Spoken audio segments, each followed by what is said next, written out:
Princess Lyrelay had never felt real sunlight on her skin. For 20 years, she lived inside the giant crystal palace on planet Zephyria, watching the world through thick protective glass. Her father, the powerful King Vexthar, told everyone she was too weak to go outside. He said the air itself could hurt her, but Lyrelay wasn't stupid.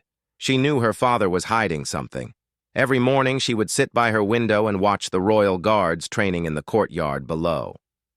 They moved like dancers, their silver armor catching the purple light of their twin suns. Sometimes she would see her father's warships landing, bringing news from distant planets. She wondered what those worlds looked like, what the people were like, what adventures waited beyond her glass prison. "Princess, it's time for your medicine," said Nurse Kira, floating into the room on her anti-gravity chair. The blue-skinned woman had been taking care of Lyrelay since she was a baby. But her eyes always looked sad whenever she looked at the princess. Lyrelay took the bitter liquid without complaining. She had learned long ago that fighting only made things worse. Instead, she had found other ways to explore the universe. Late at night, when everyone thought she was sleeping, she would hack into the palace computer systems and watch her father's secret meetings. That's how she learned the truth about their empire. Her father wasn't just a king, he was a conqueror. His armies had taken over hundreds of planets, forcing alien species to work in terrible conditions. The wealth from these conquered worlds paid for their beautiful palace and comfortable life. But what shocked her most was discovering that many planets wanted to rebel. They were tired of being slaves. Some had even started fighting back, though. They usually lost against her father's advanced weapons. "Why doesn't anyone tell me these things?" Lyrelay asked herself one night, watching footage of a battle on a distant moon. She saw families running from explosions, children crying for their parents. It made her stomach hurt in a way that had nothing to do with her mysterious illness. The next morning brought her 20th birthday celebration. The great hall filled with nobles from across the empire, all dressed in expensive clothes and fake smiles. They brought gifts of rare jewels and exotic foods, but Lyrelay could see through their act. They were afraid of her father, not loyal to him. "My dear subjects," King Vexthar announced, his voice echoing through the crystal walls. "Today, we celebrate my daughter, the future of our great empire." Lyrelay forced herself to smile and wave, but inside she felt empty. Future of the empire? She couldn't even leave her room without getting sick. How could she rule anything? As the party continued, something strange started happening. The lights seemed too bright, the music too loud. Her head began spinning, and her hands started shaking. She tried to hide it, but soon her legs wouldn't hold her up anymore. The last thing she remembered was falling to the floor as everyone screamed around her. When she woke up 3 days later, her father was sitting beside her bed, looking older than she had ever seen him. His usually perfect uniform was wrinkled, and his eyes were red like he hadn't slept. "Father?" she whispered, her voice weak. He grabbed her hand tightly. "You're awake. The doctors, they said you might not." For the first time in her life, Lyrelay saw her powerful father cry. It scared her more than any of his angry outbursts ever had. Dr. Nethys, the head palace physician, appeared beside the bed like a ghost. His pale face showed no emotion as he checked her vital signs with strange glowing instruments. "The princess's condition is worsening faster than we expected," he said in his cold voice. "Her cellular structure is breaking down. Without intervention, she has perhaps 6 months to live." The words hit Lyrelay like a physical blow. 6 months? She was only 20 years old. She had never even kissed someone, never felt grass under her feet, never seen a real ocean. "There must be something," her father said desperately. "Some treatment, some cure." Dr. Nethys was quiet for a long moment. Then he said something that changed everything. "There is one possibility, Your Majesty. It's experimental and has never been tested on our species. We would need to find a human." "A human?" King Vexthar's voice filled with disgust. Humans were considered primitive by most alien species, barely worth noticing. Human biology is remarkably adaptable, the doctor explained. Their neural patterns might be able to stabilize the princess's condition through a process called biological bonding. Essentially, we would link their nervous systems. Lyraleigh's father stood up, pacing around the room like a caged animal. She had seen him make decisions about destroying entire planets with less thought than this. The risks? Unknown, Dr. Nethys admitted. The human might die. The princess might die. Or it might save her life. The room fell silent except for the soft humming of the medical machines. Lyraleigh closed her eyes and thought about all the things she wanted to do, all the places she wanted to see. She thought about the suffering people on the conquered planets, and how maybe, if she lived, she could help them somehow. "Do it," she whispered. Both men looked at her in surprise. "Lyraleigh, you don't understand the consequences," her father started. "I understand that I'm dying," she interrupted, finding strength she didn't know she had. "I understand that I've spent my whole life in this room while people suffer because of our family.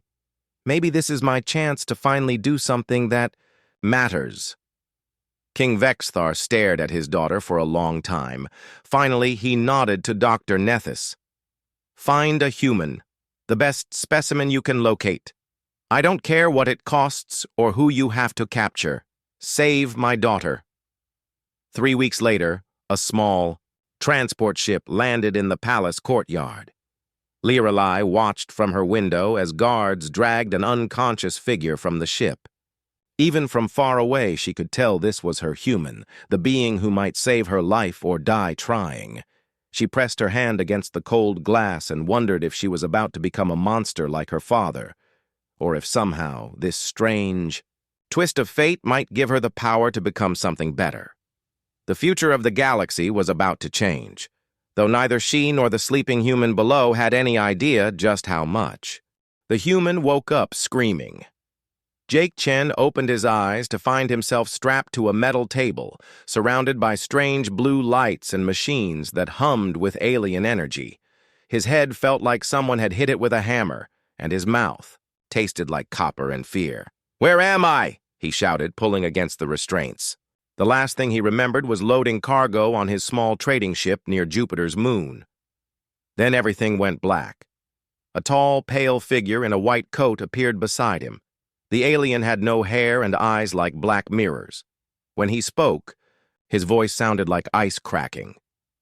"You are in the Royal Medical Facility on Zephyria Prime," Dr. Nethys said calmly. "You have been selected for a very important procedure." Jake's blood turned cold. He had heard stories about alien experiments on humans, terrible things that spacers whispered about in dark corners of trading stations. "I demand to speak to the Earth Embassy," Jake said, trying to sound braver than he felt. "You can't just kidnap people." Dr. Nethys tilted his head like Jake was an interesting insect. "There is no Earth Embassy here. Your planet is not part of our empire. You belong to us now." The words hit Jake like a physical blow. He had been traveling the outer systems for 3 years, trading supplies between human colonies and alien worlds. He knew Earth was still considered a minor power by most galactic civilizations, but he never thought that meant humans had no protection at all. "What do you want from me?" Jake asked, his voice barely a whisper. "Your nervous system," the doctor replied. "We are going to connect it to Princess Lyraleigh's. Your human adaptability should stabilize her genetic condition." Before Jake could ask what that meant, guards wheeled in another table. On it lay the most beautiful person Jake had ever seen. Her skin was pale blue like moonlight, and her silver hair flowed around her shoulders like liquid metal. But even unconscious, she looked fragile, like she might break if someone touched her too roughly. "Princess Lyraleigh," Dr. Nethys announced. "Daughter of Emperor Vexithar, ruler of 300 worlds. She is dying, and you are going to save her." Jake stared at the sleeping princess. "What if I refuse?" The doctor's lipless mouth curved into something that might have been a smile. Then you both die. The bonding process will begin whether you cooperate or not. Your survival depends on accepting it. Over the next hour, Dr. Nethys explained the procedure in scientific terms that Jake barely understood. Somehow, they would link his brain to the princess's, allowing their nervous systems to work together. The human ability to adapt to different environments would help her body fight off whatever was killing her. "Has this ever been done before?" Jake asked. "No," the doctor admitted. "You are the experiment." When Princess Lyrelay woke up, Jake got his first look at her incredible violet eyes. They were filled with intelligence and sadness, but also a strength that surprised him. This wasn't some spoiled royal brat. This was someone who had been fighting, battles he couldn't even imagine. "I'm sorry," she said quietly, and Jake realized she was talking to him. "I know you didn't choose this." Her voice was soft but clear, with an accent that sounded like music. Despite everything, Jake found himself wanting to comfort her. "What's your name?" she asked. "Jake. Jake Chen. I'm from Earth originally, but I've been trading cargo around the outer systems." "Jake," she repeated, like she was testing how the word felt. "I'm Lyra Lee. I suppose we're going to be sharing a mind soon." The bonding procedure itself was surprisingly gentle. Dr. Nethys placed thin silver wires on both their foreheads, and suddenly Jake could feel something. It was like a warm current flowing between them, connecting thoughts and emotions he had never shared with anyone. At first it was overwhelming. He caught glimpses of Lyralay's memories, years of loneliness in her crystal palace, the pain of watching her father's wars from afar, the terror of knowing she was dying. In return, she saw his memories of Earth's blue skies, the freedom of traveling between stars, and his determination to help people through his trading work. "This is impossible," Jake whispered, feeling her emotions mixing with his own. "Many impossible things happen in the universe," Lyrelay replied, and he realized she was speaking directly into his mind. As the connection grew stronger, Jake began to understand just how sick the princess really was. Her body was fighting itself at the cellular level, like it was allergic to existing, but his human nervous system seemed to calm the chaos, providing stability her alien biology couldn't find on its own. More importantly, something unexpected was happening. Lyralay's condition wasn't just being cured, it was transforming into something else entirely. Jake could sense new abilities awakening in her mind, powers that had been locked away by her illness. "Can you feel that?" she asked, sitting up on her medical table for the first time in weeks. Jake nodded.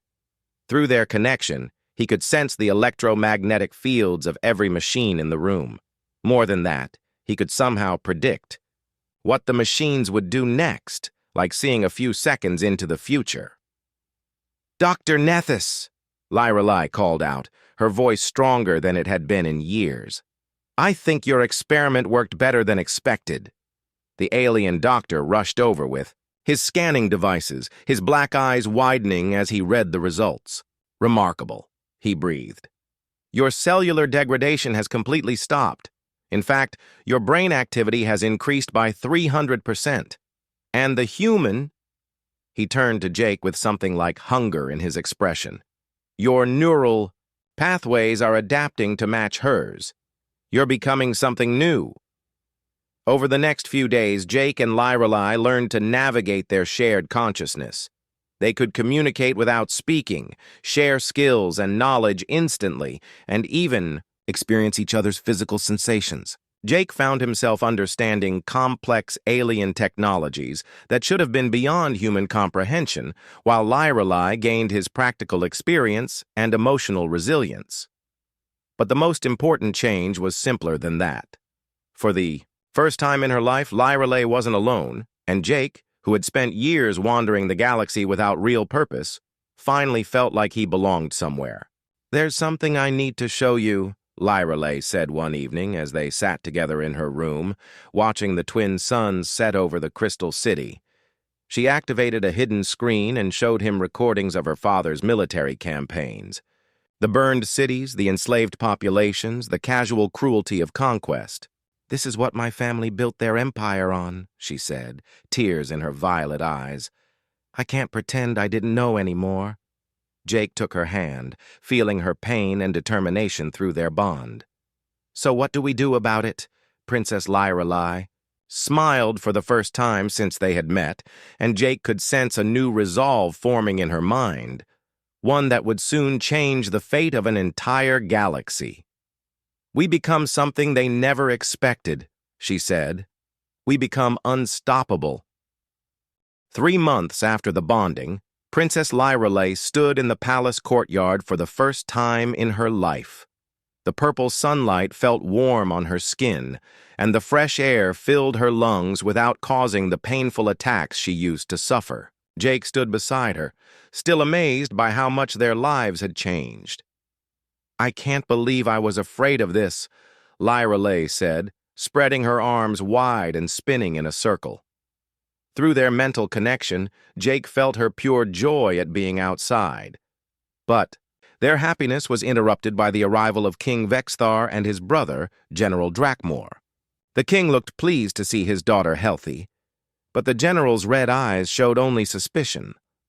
"Lyrelay, you look stronger every day," the king said, embracing his daughter. "Dr. Nethys tells me your abilities are growing beyond what anyone expected." Jake noticed how the general studied him like he was a dangerous animal. Drakmor had the same blue skin as other Zephyrians, but his was covered in battle scars, and his massive frame was built for war. "Father, I've been thinking," Lyrelay said carefully. "Now that I'm well, perhaps I could help with the Empire's diplomatic missions. I have new insights that might be useful." The king's eyes lit up. Like most rulers, he was always looking for advantages over his enemies. "An excellent idea. There's trouble brewing on Korath 7th, one of our mining colonies. The workers are getting restless, and we need someone to smooth things over before it becomes a real problem." Jake felt a chill through their bond. He had heard of Korath 7 during his trading days. It was a desert planet where alien slaves worked in terrible conditions, mining crystals that powered the Empire's weapons. If there was unrest there, it probably meant people were dying. "I'll go," Lyrelay announced. "Jake will come with me as my advisor." General Drakmor stepped forward, his voice like grinding metal. "Your Majesty, I must protest. Sending the princess to a potential conflict zone, accompanied only by this human, seems unwise." "Jake isn't just a human anymore," Lyrelay replied firmly. "Our bond has made us both stronger. I trust him with my life." The king considered this for a moment, then nodded. "Very well, but you'll take a full security detail and you'll report back within 1 week. 2 days later, Jake and Lyrelay arrived on Korath 7 aboard a sleek diplomatic ship. The planet was even worse than Jake had imagined. The air was thick with dust from the mining operations, and the landscape was scarred by massive excavation sites. In the distance, they could see the worker camps, rows of basic shelters that barely protected the inhabitants from the harsh desert winds. "This is horrible," Lyrelay whispered as their transport landed near the administrative complex. Through their bond, Jake felt her shock and growing anger. The mining director, a fat Zephyrian named Veltar, greeted them with nervous excitement. He was clearly hoping the princess's visit would help him get promoted to a better assignment. "Your Highness, welcome to Korath 7th. Our production numbers have never been higher. The workers are very motivated." As they toured the facilities, Jake and Lyrelay used their shared consciousness to communicate silently while Veltar bragged about efficiency improvements. "Can you sense what I'm sensing?" Lyrelay asked through their mental link. Jake nodded, slightly. Their enhanced abilities allowed them to pick up electromagnetic signatures from living beings, and what they were detecting from the worker camps was pain, fear, and desperation on a massive scale. The unrest Veltar mentioned, Jake replied mentally. It's not just workers being lazy. These people are at the breaking point. That evening, while their security detail rested, Jake and Lyra Lee snuck out of their guest quarters to investigate the worker camps personally. Using Lyra Lee's ability to sense electromagnetic fields, they avoided the guard patrols and made their way to the largest settlement. What they found there broke both their hearts. Families from dozens of different alien species were crammed into spaces barely big enough for one person. Children with hollow eyes sat in the dust, too tired to play. Adults bore the marks of exhaustion and malnutrition, their bodies worn down by years of brutal labor. An elderly woman from a species Jake didn't recognize approached them cautiously. Her skin was gray and leathery, and her 4 arms were scarred from mining accidents. "You're not guards," she said in broken galactic standard. "Who are you?" Lyra Lee knelt down to the woman's level, her royal training forgotten. "I'm a friend. We want to help." The woman laughed bitterly. "Help? Nobody helps here. We work until we die, and then they bring in new workers to replace us." Through their bond, Jake felt Lyra Lee's emotions explode into rage and determination. This was her father's empire, built on the suffering of innocent people. "Tell us what's really happening," Jake said gently. Over the next hour, they learned the truth. Veltar had been increasing work quotas while reducing food rations, trying to impress his superiors with higher profits. Workers who complained were sent to punishment cells where many died from the heat and dehydration. The recent unrest was actually a peaceful protest that had been violently suppressed. But something strange happened during the protest. The old woman continued. The security system started malfunctioning. Doors opened by themselves. Communication networks went down, and some of the guards' weapons stopped working. It was like the machines were helping us. Jake and Lyra Lee exchanged glances. Through their shared abilities, they had been unconsciously influencing the technology around them, responding to the workers' distress. "We have to do something," Lyra Lee said as they made their way back to their quarters. "Your father won't listen to reports about mistreatment," Jake replied. "He probably already knows and doesn't care." Lyra Lee stopped walking and turned to face him, her violet eyes blazing with determination. "Then we don't tell my father. We fix this ourselves." The next morning, Veltar was surprised to find Princess Lyra Lee requesting a private meeting with the senior staff. What he didn't know was that Jake and Lyra Lee had spent all night planning their strategy. "Veltar, I've been reviewing your operations," Lyra Lee began, her voice cold and royal. "I'm concerned about efficiency losses due to worker health issues." The fat director looked confused. "Your Highness, our production numbers are excellent." "Are they?" Lyra Lee activated a holographic display that Jake had helped her prepare. "According to these projections, you could increase output by 40% simply by improving worker nutrition and reducing punishment-related downtime." As she spoke, Jake used their shared abilities to subtly influence the electronic systems in the room, making Lyra Lee's fake data look completely legitimate. "Furthermore," Lyra Lee continued, "I'm implementing new Imperial directives regarding worker treatment. Effective immediately, you will increase food rations, reduce daily work, quotas to sustainable levels, and eliminate the punishment cells." Veltar started to protest, but Jake stepped forward with a data pad that appeared to contain official orders from the Emperor himself. "These changes come directly from His Majesty," Jake said smoothly. "The princess is here to ensure they're implemented correctly." Over the next 3 days, Jake and Lyra Lee used a combination of fake imperial orders, subtle technology manipulation, and Lyra Lee's natural leadership skills to completely restructure the mining operation. They improved living conditions, established fair work schedules, and even set up a system for workers to voice complaints safely. But their success attracted the wrong kind of attention. On their last night on Korath 7, Jake was awakened by the sound of military transports landing outside their quarters. Through their bond, he felt Lyralay's alarm as armed soldiers surrounded their building. General Drakmore entered their room without knocking, his scarred face twisted with suspicion and rage. "Princess, you've been very busy," he said, his voice dripping with fake respect. "Veltar has been telling me about your innovative management techniques." Lyralay stood up calmly, but Jake could sense her fear through their connection. "Uncle, I was simply implementing more efficient policies. Policies that directly contradict your father's standing orders," Drakmore replied. "Policies that seem designed to undermine imperial authority and encourage rebellion." Jake stepped protectively in front of Lyralay, his human instincts overriding caution. She was trying to prevent a revolt, not cause one. The general's red eyes fixed on Jake with hatred. "Ah, yes, the human pet. I warned your father that bonding you with this primitive would corrupt your thinking, princess. It seems I was right."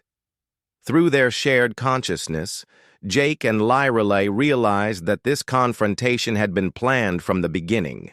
Drakmore had orchestrated the problems on Korath 7th, hoping to discredit them and prove that the human influence was dangerous.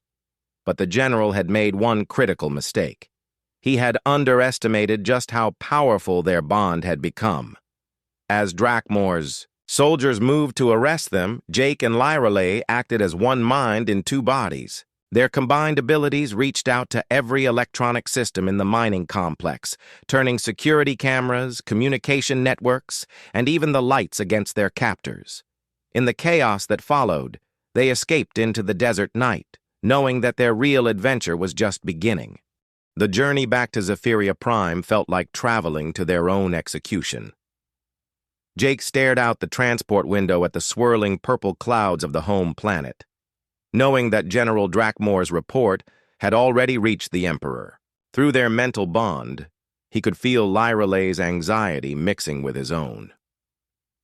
"Whatever happens, we face it together," Lyralay said quietly, taking his hand. Jake squeezed her fingers, drawing strength from their connection. Over the past months, their bond had grown beyond anything Dr. Nethys had imagined. They could share thoughts instantly, feel each other's emotions, and even access memories from their partner's past. It was like being two parts of the same soul. But as their ship entered the palace landing bay, Jake noticed something that made his blood run cold. Royal guards were waiting for them. Not the usual honor escort, but armed soldiers with energy, weapons drawn. "Princess Lyralay," the guard captain announced as they stepped off the ship. "Emperor Vexthar requests your immediate presence in the throne room. You will come alone." "Jake comes with me," Lyralay replied firmly. "He's my advisor and guardian." The captain's face remained stone cold. "The human will be taken to secure quarters for his own protection." Jake felt Lyralay's flash of anger through their bond, but she kept her expression calm. They both knew arguing would only make things worse. "It's okay," Jake said softly. "We can still communicate mentally. Whatever they're planning, they don't understand what we've become." As the guards separated them, Jake caught one last look at Lyralay's determined face. She was no longer the frightened princess who had nearly died 6 months ago. Their bond had awakened something powerful inside her, and today that power would be tested. The throne room was packed with nobles and military officers, all watching. Lyralay with curious eyes as she approached her father's crystal throne. Emperor Vexithar looked older than she remembered, his blue skin pale and his golden crown seeming too heavy for his head. "My daughter," he said, his voice echoing through the vast chamber. "General Drakmore has made some very serious accusations about your recent activities." Lyralay kept her back straight and her voice steady. "I followed your orders, father. I handled the situation on Korath 7th and prevented a rebellion." "By giving the workers better food and shorter hours?" Drakmore stepped forward from the crowd of advisors. By undermining the authority of imperial administrators? By filling their heads with ideas about fair treatment? By ensuring they remained productive and loyal, Lyreley countered. A dead worker produces nothing. A rebellious worker destroys equipment. My changes increased output while reducing security costs. She was lying, of course. Her real goal had been to help the suffering people, not improve efficiency. But she had learned to play the political game from watching her father's court for 20 years. Emperor Vexithar leaned forward in his throne.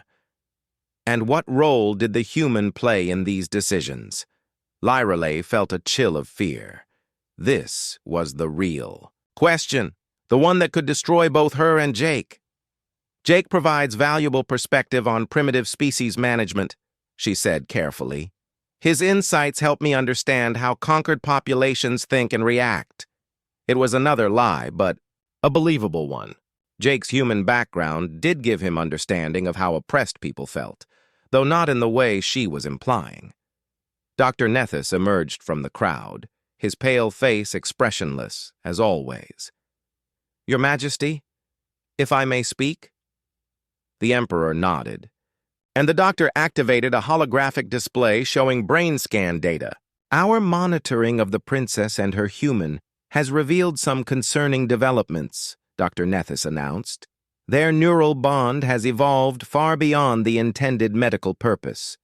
They now share consciousness to a degree that makes it impossible to determine where one mind ends and the other begins. Gasps echoed through the throne room. Several nobles stepped back from Lyreley as if she had become dangerous. Furthermore, the doctor continued, their combined psychic abilities have grown exponentially. They can now influence electronic systems, predict future events, and potentially control the thoughts of others. General Drakmor smiled with cruel satisfaction. You see, Your Majesty, I warned you this would happen. The human has corrupted your daughter's mind. She's no longer truly Zephyrian. Lyreley felt anger blazing through her bond with Jake, who was locked away but listening through their mental connection. She also felt his love and support, giving her strength to face the accusations. My abilities have grown, yes, she admitted, but I used them to serve the Empire. On Korath 7th, I prevented violence by understanding what the workers truly needed. Isn't that more valuable than simply crushing them with force? It's weakness, Drakmor snarled. Conquered species must be kept in line through strength, not kindness. Your father built this empire by showing no mercy to those who opposed us. For the first time, Lyreley let her true feelings show. And how many rebellions has that approach caused? How many resources have we wasted fighting wars that could have been prevented with better policies? The throne room fell silent. She had just criticized the foundation of her father's rule in front of the entire court. Emperor Vexithar stood up slowly, his face unreadable. Dr. Nethys, is there a way to reverse the bonding process? To separate my daughter from the human influence? The doctor's black eyes gleamed with scientific interest. Possibly, Your Majesty. But the procedure would be extremely dangerous. The princess might not survive the separation. And there's another factor to consider, which is, the bonding has revealed the true purpose of her genetic condition. What we thought was a disease was actually a dormant evolutionary trait.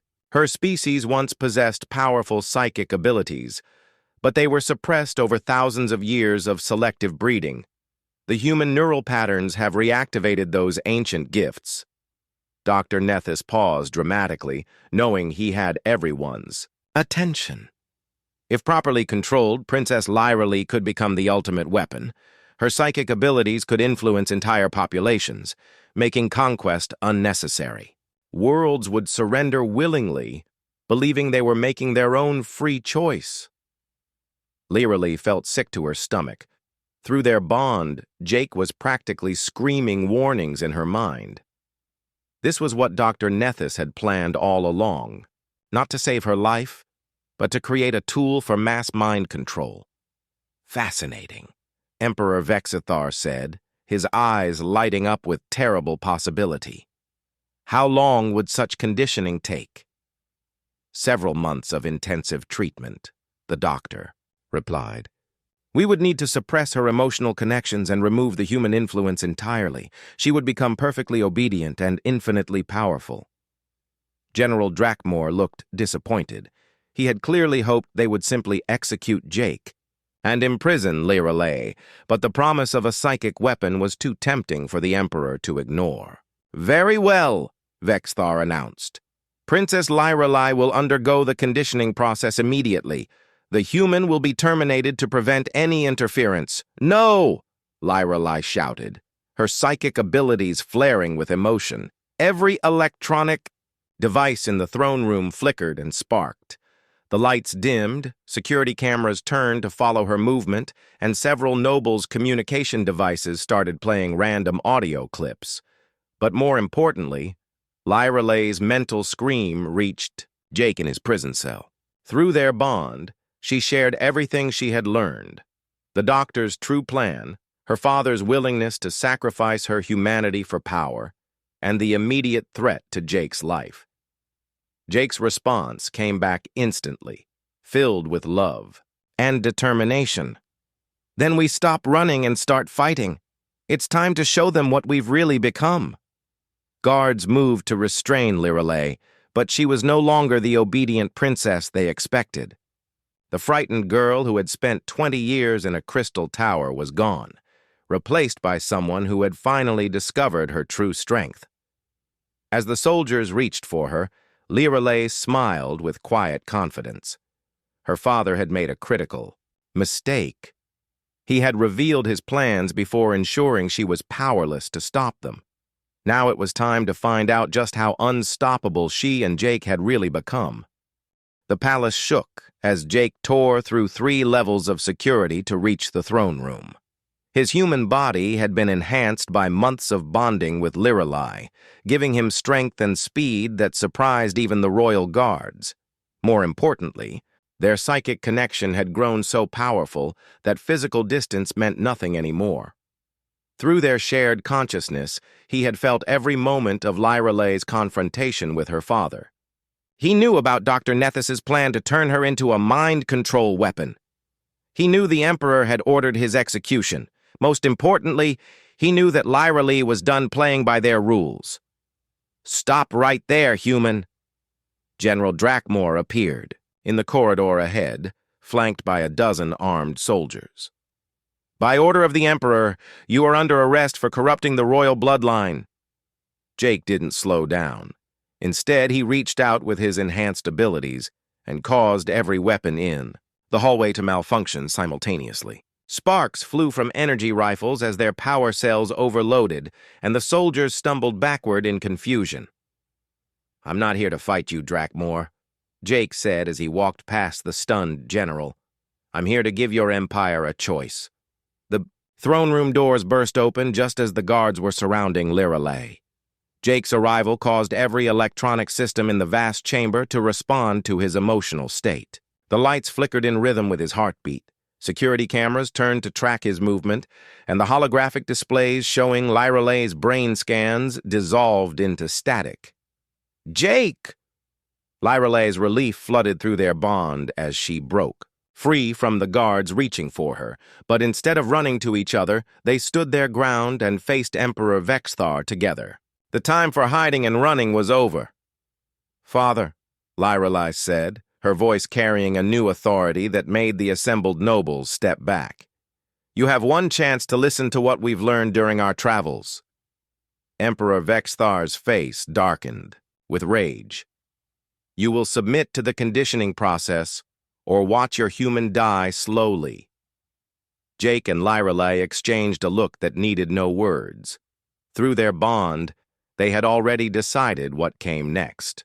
Then let me show you what we've really become, Lirelei replied. What happened next would be remembered across the galaxy for centuries to come. Jake and Lirelei joined hands and opened their minds completely, not just to each other, but to everyone in the throne room. Their psychic abilities, amplified by their perfect bond, reached into the consciousness of every person present. Suddenly, the nobles and military officers weren't just hearing about the Empire's cruelties, they were experiencing them firsthand. Through Lyraleigh's memories and Jake's human perspective, they felt what it was like to be a slave on Korath 7th. They experienced the fear of families torn apart by conquest. They understood the hopelessness of children born into servitude. But more than that, they saw the truth behind the Empire's propaganda. They witnessed Emperor Vexithar's private meetings where he laughed about the suffering of conquered peoples. They felt General Drakmor's sadistic pleasure in causing pain. They understood how their comfortable lives were built on the agony of billions. The revelation lasted only minutes, but it changed everything. Noble Lady Ashara, who had always supported the Emperor's wars, fell to her knees sobbing as she experienced the death of an alien mother protecting her children. Admiral Zoran, commander of the conquest fleets, stared at his hands in horror as he felt the fear of every civilian who had run from his ships. Even the royal guards lowered their weapons, their faces pale with shock and understanding. "This is what you call strength," Lyraleigh announced, her voice carrying to every corner of the room. "This is the empire you're so proud of, and this is why it ends today." Emperor Vexthar struggled to his feet, his golden crown askew and his face twisted with fury and fear. "You've poisoned their minds! Guards, arrest them both!" But no one moved. The guards, the nobles, even the servants, they all stared at their emperor with new eyes, seeing him clearly for the first time. Dr. Nethys stepped forward, his pale face showing the first emotion Jake had ever seen from him, genuine terror. "Your Majesty, we must stop this immediately," the doctor urged. "Their abilities are growing beyond all control. If they can influence hundreds of minds at once, imagine what they could do to entire planets." General Drakmor seemed to recover.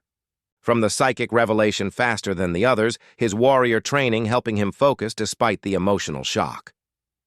"You're right," he snarled, pulling out a personal weapon that hadn't been affected by Jake's earlier interference. "If we can't control them, we destroy them." The energy blast meant for Lyraleigh never reached its target. Jake threw himself in front of her, and the beam struck him in the chest. He collapsed, his body convulsing as alien energy tore through his human physiology. Lyraleigh's scream of anguish shattered every piece of crystal in the throne room. Her psychic abilities, fueled by grief and rage, reached out across the planet and beyond. Through the Empire's communication networks, her consciousness touched every world in Zephyrian space. Billions of people suddenly understood the truth about their government. Slaves on mining worlds realized they outnumbered their guards. Conquered populations remembered their stolen freedom. Even loyal Zephyrian citizens began to question everything they had been taught. But something miraculous happened as Lyraleigh poured her life force into saving Jake. Their bond, which had grown stronger every day since the beginning, evolved one final time. Instead of her energy flowing into his dying body, they became something new, a single consciousness that could exist in multiple forms. Jake's eyes opened, but they now glowed with the same violet light as Lyraleigh's. When he spoke, his voice harmonized perfectly with hers, as if they were two instruments playing the same note.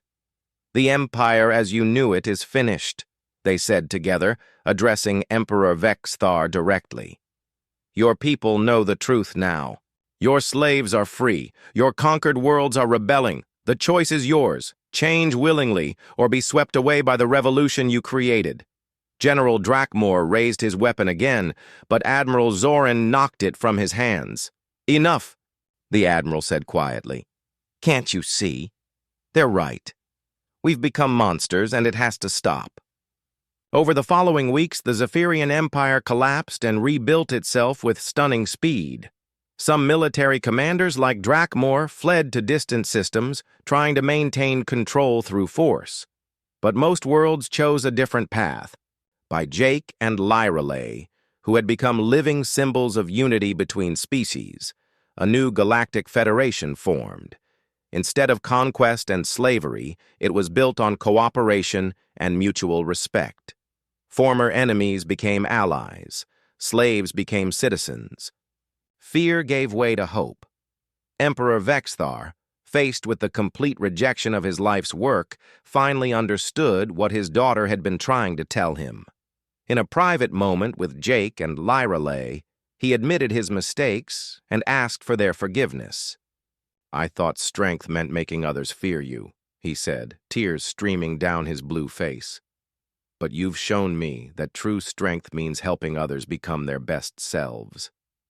6 months after the revolution, Jake and Lyrelay stood on the observation deck of a Federation ship, watching construction crews from a dozen different species working together to build a new colony. Children who had been born into slavery were now attending schools where they learned about freedom and possibility. "Do you ever miss it?" Jake asked, his arm around Lyrelay's shoulders. "Being just one person with one mind?" Lyrelay smiled, her violet eyes bright with contentment. "How can I miss something when I gained so much more? We're stronger together than we ever were apart." Through their bond, Jake felt her absolute certainty and peace. They had started as two desperate people, trying to survive an impossible situation.